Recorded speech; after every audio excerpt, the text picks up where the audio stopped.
میں اپنے YouTube channel Islam and the world politics کے ساتھ حاضر ہوں۔ اشہد ان لا الہ الا اللہ وحدہ لا شریک لہ واشہد ان محمدا عبدہ ورسولہ۔ اللہم صلی علی محمد وعلی آل محمد کما صلیت علی ابراہیم وعلی آل ابراہیم انک حمید مجید۔ اللہم بارک علی محمد وعلی آل محمد کما بارکت علی ابراہیم وعلی آل ابراہیم انک حمید مجید۔ اللہ تعالیٰ کا ہم پر اس سے بڑا کوئی احسان نہیں کہ اس نے ہمیں مسلمان گھرانے میں پیدا کیا۔ ہر وہ شخص جو زبان سے اقرار کرتا ہے کہ اللہ کے سوا کوئی معبود نہیں اور محمد اللہ کے رسول ہیں، وہ مسلمان ہے۔ اللہ تعالیٰ نے مسلمانوں کی سرفرازی کے لیے اپنے اس کلمے کو قرآن میں جگہ دی۔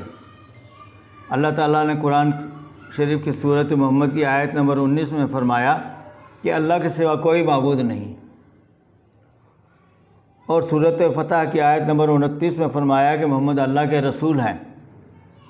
اللہ تعالیٰ نے قرآن کی سورۃ احزاب کی آیت نمبر 40 میں فرمایا محمد اللہ کے رسول ہیں اور خاتم النبیین ہیں۔ اللہ تعالیٰ نے قرآن کی سورۃ بقرہ کی آیت نمبر 216 میں فرمایا کہ قتال تم پر فرض کر دیا گیا ہے۔ اللہ تعالیٰ نے سورہ بقرہ کی آیت نمبر 193 میں فرمایا اور ان سے قتال کرتے رہو یہاں تک کہ فتنہ ختم ہو جائے اور دین سارے کا سارا اللہ کے لیے ہو جائے۔ اللہ تعالیٰ نے قرآن کی سورۃ انفال کی آیت نمبر 39 میں فرمایا اور ان سے قتال کرتے رہو یہاں تک کہ فتنہ ختم ہو جائے اور دین سارا اللہ کے لیے ہو جائے۔ اللہ تعالیٰ نے قرآن میں یہ صاف بتا دیا کہ دین اسلام کے علاوہ جو بھی دین ہیں وہ فتنہ ہیں۔ اللہ تعالیٰ نے قرآن کی سورۃ بقرہ کی آیت نمبر 191 میں فرما دیا کہ فتنہ قتل سے خوفناک ہے۔ اللہ تعالیٰ نے قرآن کی سورۃ توبہ کی آیت نمبر 33 میں فرمایا کہ وہی تو ہے جس نے اپنے رسول کو ہدایت اور دین حق دے کر بھیجا تاکہ اس دین کو تمام دینوں پر غالب کر دے۔ اللہ تعالیٰ نے اسی بات کو قرآن کی سورۃ فتح کی آیت نمبر 28 میں فرمایا کہ وہی تو ہے کہ جس نے اپنے رسول کو ہدایت اور دین حق دے کر بھیجا تاکہ اس دین کو تمام دینوں پر غالب کر دے۔ اور تیسری مرتبہ بھی اللہ تعالیٰ نے قرآن کی سورۃ صف کی آیت نمبر 9 میں فرمایا کہ وہی تو ہے کہ جس نے اپنے رسول کو ہدایت اور دین حق دے کر بھیجا تاکہ اس دین کو تمام دینوں پر غالب کر دے۔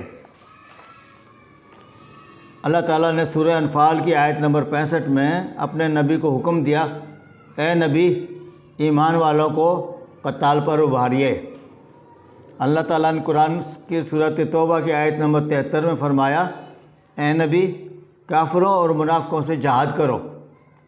اللہ تعالیٰ نے قرآن کی سورۃ فتح کی آیت نمبر 28 میں فرمایا کہ محمد اللہ کے رسول ہیں اور جو لوگ ان کے ساتھ ہیں وہ کافروں کے ساتھ سخت ہیں اور آپس میں رحم دل۔ اللہ تعالیٰ نے قرآن کی سورۃ نساء کی آیت نمبر 76 میں فرمایا کہ جو ایمان والے ہیں وہ تو اللہ کی راہ میں قتال کرتے ہیں اور جو کافر ہیں وہ طاغوت کی راہ میں قتال کرتے ہیں، تو تم شیطان کے مددگاروں سے قتال کرو۔ اللہ تعالیٰ نے سورہ انفال کی آیت نمبر 45 میں فرمایا کہ اے ایمان والو جب کفار کی کسی جماعت سے تمہارا مقابلہ ہو جائے تو ثابت قدم رہو اور اللہ کا خوب ذکر کرو تاکہ تم فلاح حاصل کرو۔ اللہ تعالیٰ نے سورہ توبہ کی آیت نمبر 41 میں فرمایا کہ تم ساز و سامان زیادہ رکھتے ہو یا کم، اپنے گھروں سے نکلو اور اللہ کی راہ میں جان اور مال سے قتال کرو۔ اللہ تعالیٰ نے سورہ توبہ کی آیت نمبر 111 میں فرمایا، اللہ نے ایمان والوں سے ان کی جانیں اور ان کے اموال جنت کے بدلے میں خرید لیے ہیں۔ یہ اللہ کی راہ میں قتال کرتے ہیں تو قتل بھی کرتے ہیں اور قتل بھی ہوتے ہیں۔ اللہ کا یہ سچا وعدہ تورات، انجیل اور قرآن میں ہے۔ اللہ تعالیٰ نے سورہ توبہ کی آیت نمبر 123 میں حکم دیا، اے ایمان والو اپنے پڑوسی کافروں سے قتال کرو اور انہیں معلوم ہونا چاہیے کہ تم کتنے طاقتور ہو۔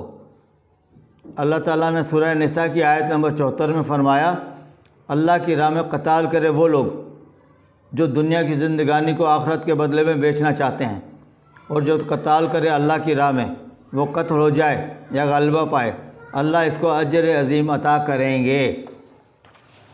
اللہ تعالیٰ نے سورہ نساء کی آیت نمبر 84 میں اپنے نبی کو حکم دیا کہ تم اللہ کی راہ میں قتال کرو، تم اپنے سوا کسی کے ذمہ دار نہیں ہو۔ اللہ تعالیٰ نے سورہ نساء کی آیت 75 میں ایمان والوں سے فرمایا، اور تم کو کیا ہوا ہے کہ اللہ کی راہ میں قتال نہ کرو ان بے بس مردوں، عورتوں اور بچوں کی خاطر جو اللہ کی بارگاہ میں فریاد کرتے ہیں، اے ہمارے رب، ہم کو اس بستی سے نکال کہ جس کے باشندے ظالم ہیں، اور کہیں اور لے جا، اور اپنی طرف سے کسی کو ہمارا حامی بنا اور کسی کو اپنی طرف سے مددگار مقرر فرما۔ اللہ تعالیٰ نے سورہ فتح کی آیت نمبر 10 میں فرمایا کہ جو لوگ تم سے بیعت کر رہے تھے وہ اللہ سے بیعت کر رہے تھے، اور اللہ کا ہاتھ ان کے ہاتھوں پر تھا۔ اسی سلسلے میں اللہ تعالیٰ نے قرآن کی سورت فتح کی آیت نمبر 18 میں فرمایا کہ جب ایمان والے درخت کے نیچے تم سے بیعت کر رہے تھے تو اللہ ان سے خوش ہوا۔ تمت بالخیر۔ السلام علیکم ورحمۃ اللہ وبرکاتہ۔